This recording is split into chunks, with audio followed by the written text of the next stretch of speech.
Hello friends, स्वागत है आपका डीजीएस क्लासेस में। और आज हम बात करने वाले हैं पीरियोडिक क्लासिफिकेशन लेक्चर 2 की। और रेडी हैं आप सभी लोग। आई होप आप सभी ने पार्ट 1 देख लिया होगा। तो आइए बात करते हैं पीरियोडिक क्लासिफिकेशन पार्ट 2। बच्चों, बड़ा आसान सा कॉन्सेप्ट है। पहले वाले लेक्चर में हम लोगों ने क्या क्या पढ़ा? हमने पढ़ा हिस्ट्री क्या थी, क्यों जरूरत पड़ी हमें उन एलिमेंट्स को एक तरह से क्लासिफाई करने की। तो आज हम बात करेंगे कुछ प्रॉपर्टीज की। ध्यान रखना, केमिस्ट्री में अगर ये बेसिक प्रॉपर्टीज में आप माहिर हैं, इनको आप समझ चुके हैं, तो आपके लिए बहुत आसान रहेगा। सबसे पहले दोस्तों, एटॉमिक रेडियस। मैंने एटॉमिक स्ट्रक्चर के अंदर भी समझाया था कि एटॉमिक रेडियस बोर साहब ने निकालनी सिखाई थी, लेकिन कमियां रह गई थी। तो यहां पर हम और रेडियस भी पढ़ेंगे, जैसे कि आयोनिक रेडियस, जैसे कि वेंडरवॉल रेडियस और मेटेलिक रेडियस, कोवेलेंट रेडियस, इन सब के बारे में जानकारी प्राप्त करेंगे। इसके बाद बच्चों, आयनाइजेशन एनर्जी। जब हम बात करते हैं आयनाइजेशन एनर्जी की, तो उसी को एनर्जी को ही देखो बच्चों हम एंथैल्पी भी यहाँ पर कहते हैं। क्यों कहते हैं? थर्मोडायनेमिक्स के अंदर ये चीज़ और अच्छे से क्लियर होगी। इसके बाद दोस्तों हम बात करेंगे इलेक्ट्रॉन गेन एंथैल्पी की। आज ये सब बातें होनी हैं, ध्यान से सुनना। और इलेक्ट्रोनेगेटिविटी। फिर हम बात करेंगे इन प्रॉपर्टीज के पीरियोडिक ट्रेंड्स की। ना बच्चों, पीरियोडिक ट्रेंड्स क्या होता है? बड़ा सिंपल लॉजिक है भाई। लेफ्ट टू राइट या टॉप टू बॉटम, क्या इफेक्ट हो रहा है इनके अंदर? तो आइए शुरुआत करते हैं सबसे पहले एटॉमिक रेडियस से।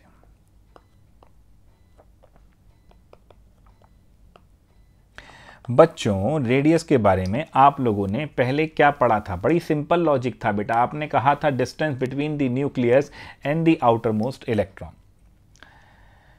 ठीक है, मतलब आप प्रिडोमिनेटली अगर बात करें तो आप कहते थे distance between the nucleus and the outer most electron. But बच्चों, ये तो एक आपको पता है कि बोर साहब की इस बात को लेकर हाइजेनबर्ग साहब ने भी बड़ा ऑब्जेक्शन किया था और उसके बाद ये चीज़ नहीं चल पाई थी। वैसे भी हम रेडियस को नहीं निकाल सकते क्योंकि यहाँ पर कुछ डिफ़िकल्टीज़ हैं। आइए जरा उन डिफ़िकल्टीज़ के बारे में स्टडी करते हैं। डिफ़िकल्टीज़ क्या हैं? नंबर 1, एटॉमिक रेडियस की जब बात करते हैं तो ये बहुत स्मॉल है। वैसे भी खैर आप फिजिकली तो वैसे आप नापने नहीं जा रहे, बट फिर भी। और एटम की कोई शार्प बाउंड्रीज भी नहीं है।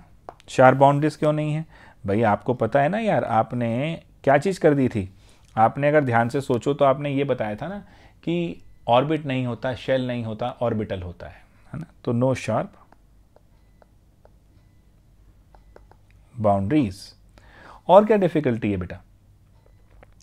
भाई अगर शार्प बाउंड्री नहीं है, अगर आप इसको आइडेंटिफाई नहीं कर सकते, इसका रेलिवेंस नहीं है, तो आप क्या करेंगे?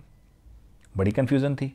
कंफ्यूजन कुछ नहीं थी, इसका सॉल्यूशन भी था। ग्रीन पेन ले लेते हैं। और वो क्या था? वो था मेरे बच्चों कि अगर हम एक्सरे स्पेक्ट्रोस्कोपी ले लें, एक्सरे स्पेक्ट्रोस्कोपी की बात करें, तो वहां पर हम क्या कर सकते हैं? हम इंटरमॉलिक्यूलर डिस्टेंस निकाल सकते हैं।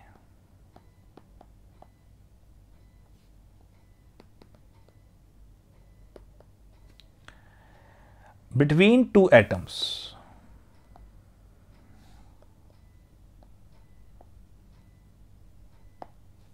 क्लियर है जी? अब ये आप निकाल सकते हैं। तो हमने कहा चलो भाई फिर इस तरीके से निकालने की कोशिश करते हैं कि क्या धमाल मचेगा। तो हमने सबसे पहले क्या निकाला बेटा? सबसे पहले हम चलेंगे कोवेलेंट रेडियस की तरफ। ये कोवेलेंट रेडियस का क्या मतलब है? नाम भी आ रहा है कोवेलेंट बॉन्ड। अगले हफ्ते से हम चैप्टर भी शुरू करने वाले हैं बॉन्डिंग। और दोस्तों, आपके लिए बॉन्डिंग को मैं थोड़ा सा बहुत डिटेल में लूँगा। 2-3 हफ्ते ये चैप्टर चलाऊंगा बॉन्डिंग, क्योंकि ये बहुत इंपॉर्टेंट टॉपिक है। एंड आई बिलीव कि अगर आपने इसको अच्छे से कर लिया तो आप बादशाह हो जाओगे। तो मेरे बच्चे, अब ये मैं बात करता हूँ कोवेलेंट। कोवेलेंट रेडियस एक जैसे कोवेलेंट बॉन्ड होता है, तो यहाँ पर मैं कोवेलेंट रेडियस की बात करूँगा। एक चीज़ समझना, जैसे मान लो एक बॉन्ड बना 2 एटम्स के बीच में, इन दोनों का न्यूक्लियस हो गया। ठीक है बच्चों। सो अब अगर मैं इन दोनों के बीच के डिस्टेंस को ले लूँ, ये हो गया मान लो d, तो ये d/2 जो है ये मेरा कोवेलेंट रेडियस है। सो अब इसको डिफाइन कैसे करेंगे, डेफिनेशन जरूर ध्यान से लिखना बच्चों, नोट्स बड़े सही बनाना। सो द कोवेलेंट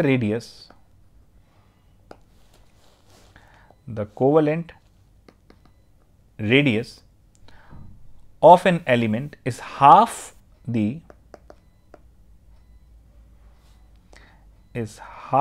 बहुत आराम से लिख रहा हूं ताकि आप कर सकें, समझ भी सकें, इंटरमॉलिक्यूलर, हाफ दी इंटरमॉलिक्यूलर, डेफिनेशन बार बार कह रहा हूं, intermolecular distance between two atom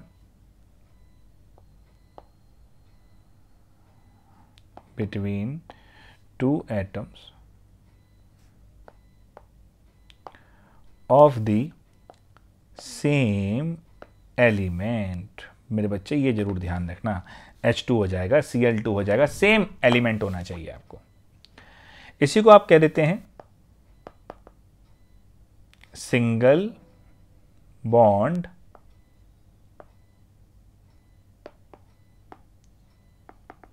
covalent radius. Any problem guys? आसान है चीज, कोई टेंशन हो तो बताओ इसमें। सिंगल बॉन्ड कहते हैं, ध्यान रखना, मल्टीपल बॉन्ड के लिए अलग हमारा केस आएगा, क्योंकि वहां पर उनका जो क्लोजनेस है, जो बॉन्ड लेंथ है, वो कम हो जाएगा। तो ये बच्चों हमारी कोवेलेंट रेडियस हुई, कोई दिक्कत तो नहीं। एक दूसरी रेडियस हम यहां पढ़ेंगे और उसको हम बोलेंगे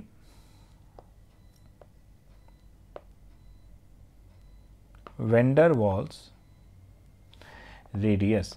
अभी बच्चों एक चैप्टर आएगा स्टेट्स ऑफ मैटर, वहां पर वेंडर वॉल के बारे में ज्यादा ज्ञान दिया जाएगा। वेंडर वॉल रेडियस क्या होती है? देखो बच्चों, देखो अब जैसे हम एक सोसाइटी में रहते हैं या हम एक बड़ी सी कॉलोनी में रहते हैं, तो वहां पर देखो एक तो हमारी फैमिली है, हमारी फैमिली के बीच में बॉन्ड है, एक जिनके बीच में ब्लड रिलेशन नहीं है लेकिन फिर भी दोस्ती है, एसोसिएशन है।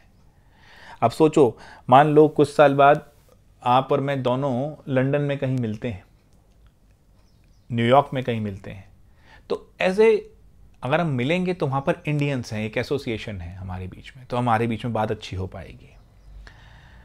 तो उसी तरीके से अगर हम बात करें कि एक हमारे पास ये एक मॉलिक्यूल है और एक मॉलिक्यूल ये है, इनके बीच में बॉन्ड है, लेकिन इन दोनों के न्यूक्लियस को भी ज्वाइन करूं अगर, इनमें भी तो एक एसोसिएशन फोर्स होगी, इसमें भी और इसमें भी एसोसिएशन फोर्स है, क्योंकि बेटा हैं तो वो क्या, अगर हम बात करें एक एलिमेंट के अंदर जो हम बात करते हैं, तो जो नेबरिंग मॉलिक्यूल्स हैं उन्हीं की बात चल रही है, हाँ या ना। तो अब आइए बात करते हैं,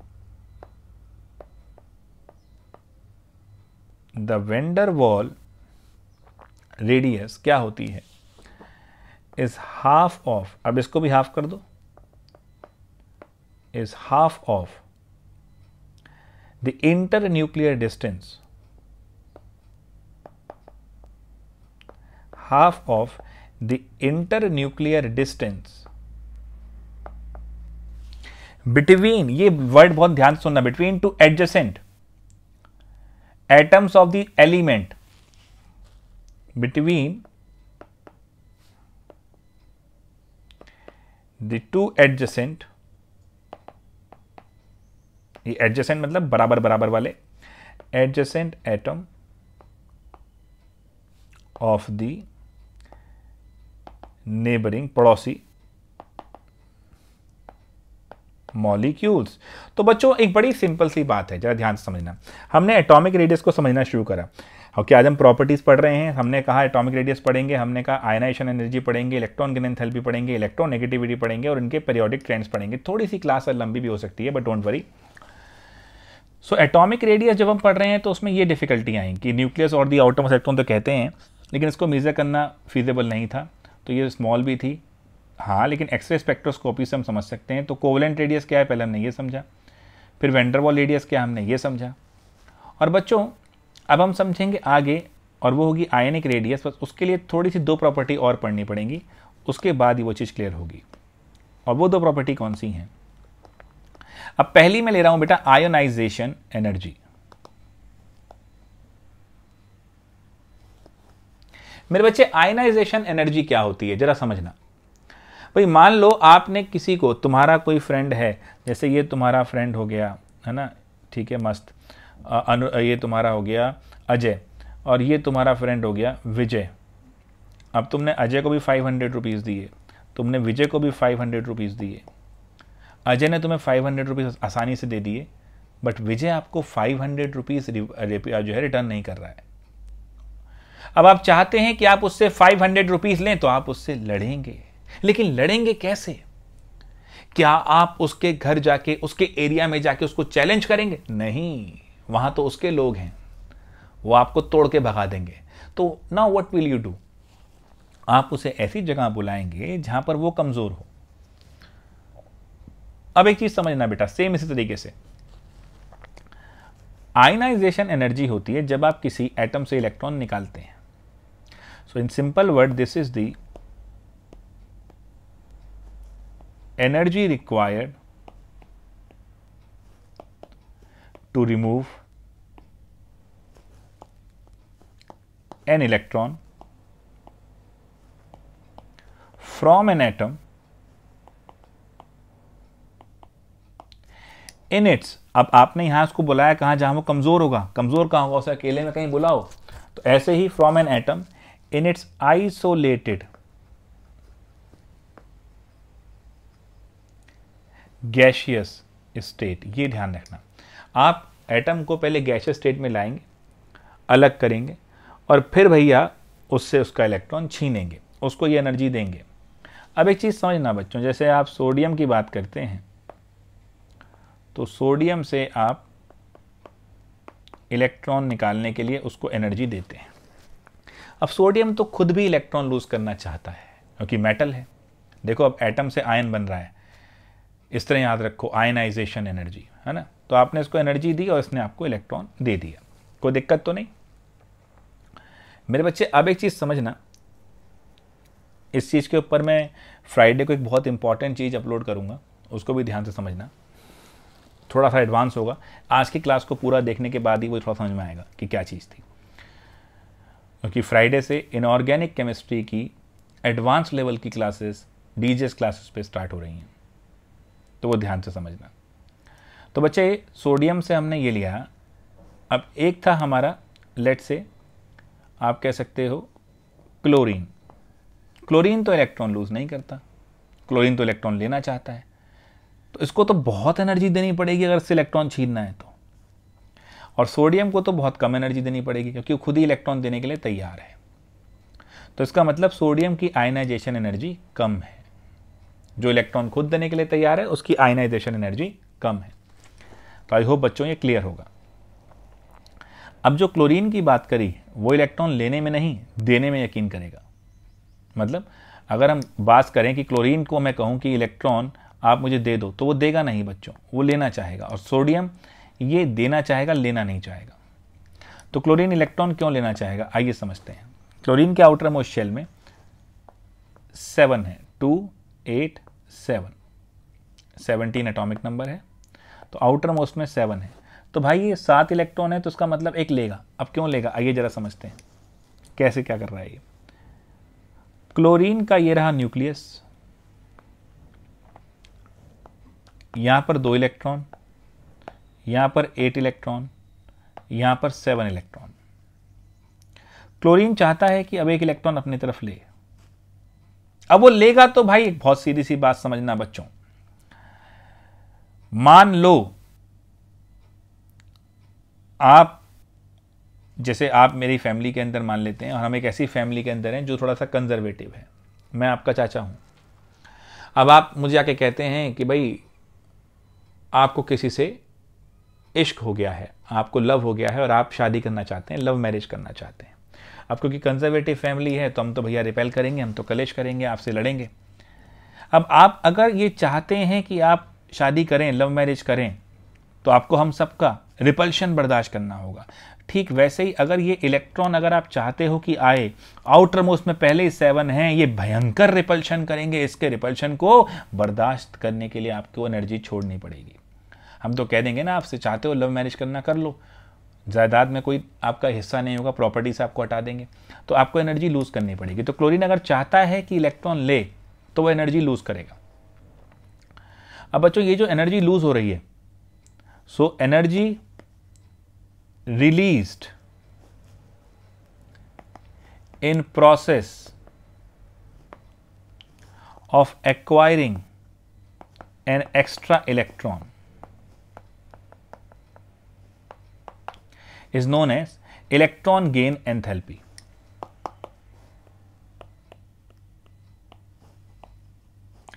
Electron gain enthalpy and also known as electron affinity. बच्चों एफिनिटी माने क्या होता है? चाहत। एफिनिटी माने क्या है बच्चों? चाहत, है ना। अब एक चीज जरा ध्यान से समझना। मान लेते हैं एक एलिमेंट ए है, वो इलेक्ट्रॉन गेन कर रहा है और बन रहा है ए माइनस, और साथ में वो एनर्जी छोड़ रहा है 200 जूल की।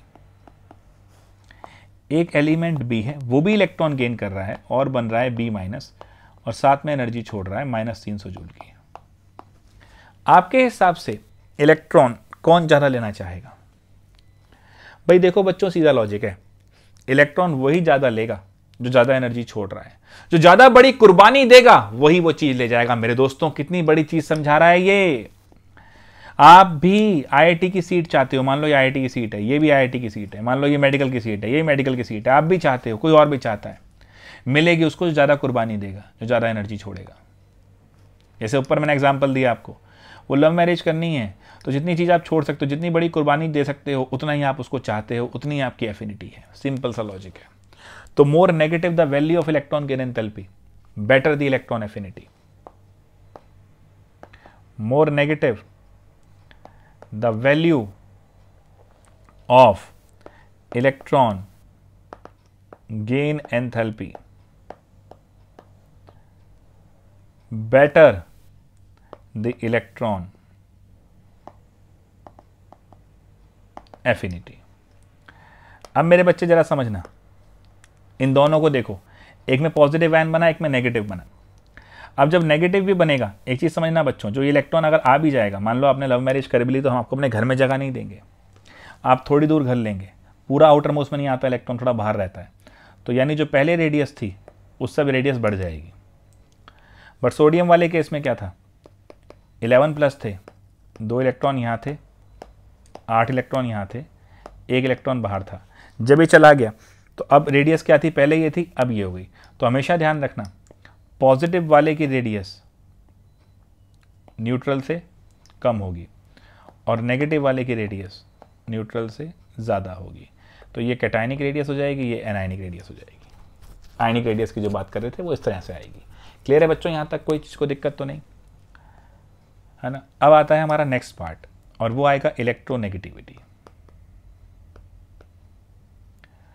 बच्चों, इलेक्ट्रॉन गेन एंथैल्पी जिस तरह एक सिंगल एटम इलेक्ट्रॉन दे रहा है या ले रहा है, इस पर डिपेंड करती है, इलेक्ट्रोनेगेटिविटी कंबाइंड स्टेट में, कोवेलेंट स्टेट में डिपेंड करती है। मान लो एक बॉन्ड बन गया, कोवेलेंट बॉन्ड बन गया H और Cl का, इलेक्ट्रॉन बीच में रहने थे शेयर होने के लिए, बट ये इलेक्ट्रॉन क्लोरीन अपनी तरफ अट्रैक्ट करके रखेगा।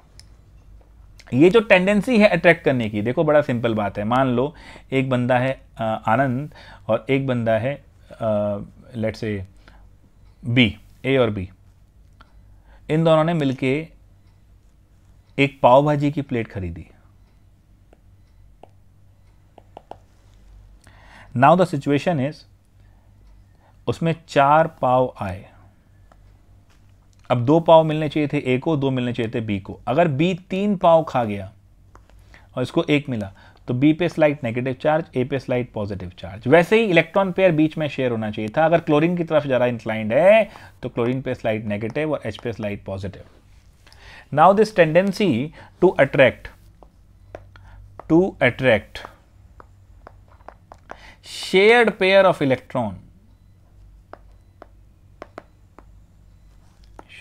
of electron towards itself is called electronegativity. Clear बच्चों? तो ये ध्यान रखना, ये शेड में ही होगी, तभी बॉन्ड के अंदर ये नेगेटिव पॉजिटिव चार्ज आएगा, इसलिए कोवेलेंट बॉन्ड के अंदर पोलैरिटी आ जाती है। This is electronegativity. सो अभी तक हमने प्रॉपर्टीज पढ़ ली हैं, है ना, electronegativity, gain enthalpy, ionisation enthalpy. अब हम पढ़ते हैं पीरियोडिक ट्रेंड के बारे में। सो आइए जरा समझते हैं पीरियोडिक ट्रेंड किस तरह मूव करेंगे। मतलब लेफ्ट टू राइट क्या होगा, टॉप टू बॉटम क्या होगा। बच्चों जैसा हम जानते हैं मॉडर्न पीरियोडिक टेबल में भी 7 पीरियड हैं, यानी जैसे जैसे आप नीचे आते हो टॉप टू बॉटम आते हो, नंबर ऑफ शेल बढ़ती है, number of shell keeps on increasing. Now if this is so कि नंबर ऑफ शेल बढ़ रही हैं, तो एक चीज सोचो, तो एटॉमिक साइज बढ़ेगा, है ना। तो नंबर ऑफ शेल बढ़ रहा है तो टॉप टू बॉटम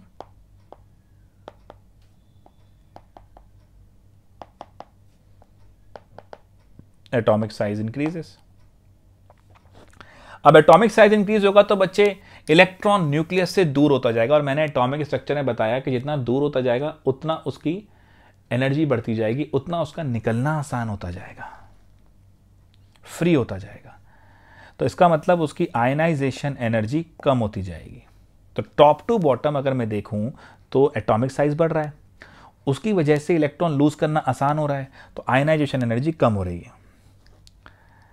अब बेटा एक चीज ध्यान रखना, एक चीज आएगी इलेक्ट्रोपॉजिटिविटी। अगर नेगेटिविटी ये है कि इलेक्ट्रॉन को अपनी तरफ अट्रैक्ट करोगे, तो पॉजिटिविटी उसे अपने से अवे पुल करोगे। तो tendency to push electron away is known as what, electropositivity. तो इसको इस तरह मान लो कि ये पुश द इलेक्ट्रॉन अवे है,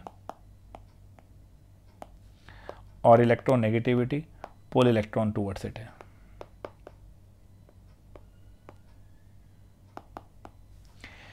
Am I clear with this? यहां पर बहुत इजी आपको समझ में आ जाना चाहिए भी है। तो एक चीज ध्यान रखना, टॉप टू बॉटम अगर हम ध्यान से देखें तो क्योंकि साइज, एटॉमिक साइज बढ़ रहा है, तो ये प्रॉपर्टीज बढ़ेंगी। कौन कौन सी प्रॉपर्टी हैं? Atomic radii, electropositivity. अब आप इलेक्ट्रॉन लूज करेंगे तो किसी को देंगे, जिसको देंगे तो वो क्या हो जाएगा, रिड्यूस, है ना, कोई दिक्कत तो नहीं। तो रिड्यूसिंग प्रॉपर्टी बढ़ेगी।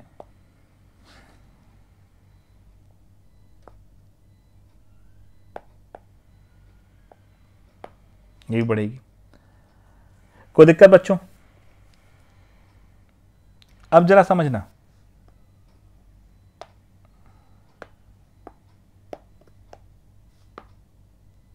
ये क्या हो गया, एक मिनट, ठीक है, डन। सो बच्चे ये कहानी हमारी इस प्रॉपर्टी के हिसाब से भी।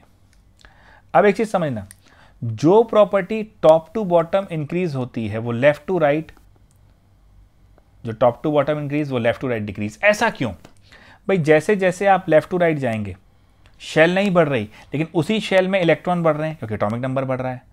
तो अगर इलेक्ट्रॉन बढ़ रहे हैं लेट से, है ना, तो और यहां पर पॉजिटिव चार्ज बढ़ रहा है, तो अट्रैक्शन बढ़ना शुरू हो जाएगा, तो एटॉमिक साइज डिक्रीज होगा। एक चीज ध्यान रखना, जब इफेक्टिव न्यूक्लियर चार्ज बढ़ेगा, इफेक्टिव न्यूक्लियर चार्ज बढ़ेगा, तो इलेक्ट्रॉन को खींचने की टेंडेंसी बढ़ेगी, छोड़ने की नहीं। तो इलेक्ट्रोनेगेटिविटी बढ़ेगी और इलेक्ट्रॉन गेन एंथैल्पी भी बढ़ेगी। तो एक चीज, ये पीरियोडिक प्रॉपर्टीज के अंदर बड़ा सिंपल ध्यान रखना कि जो प्रॉपर्टी टॉप टू बॉटम बढ़ती हैं वो लेफ्ट टू राइट कम हो जाती हैं। इसलिए आप देखें तो खाली 3-4 प्रॉपर्टी ध्यान रख लो जो टॉप टू बॉटम बढ़ रही हैं, बाकी सारी लेफ्ट टू राइट कम होती हैं। तो बच्चों ये हमने पीरियोडिक ट्रेंड से पढ़ लिया। अब एनसीईआरटी के प्रॉब्लम्स आप लोग सॉल्व कीजिए, जो डाउट आता है वो आप जरूर पूछिए, कमेंट बॉक्स में डालिए। बच्चों लास्ट वीडियो मैंने चेक किया, कोई डाउट नहीं था आपका, हिस्ट्री में तो खैर कोई डाउट होना नहीं था, बट एटॉमिक के अंदर कोई डाउट नहीं था। तो प्लीज़ अपने डाउट डालिए, पढ़ाई कीजिए, ये सेशंस आपके लिए हैं। लाइक कीजिए, शेयर कीजिए, ताकि आपके भी और फ्रेंड्स इसको देख सकें, उनको फ़ायदा हो सके, जो भी लाइक माइंडेड हैं। ठीक है दोस्तों, तो अब हम मिलते हैं नेक्स्ट टाइम, तब तक के लिए थैंक यू।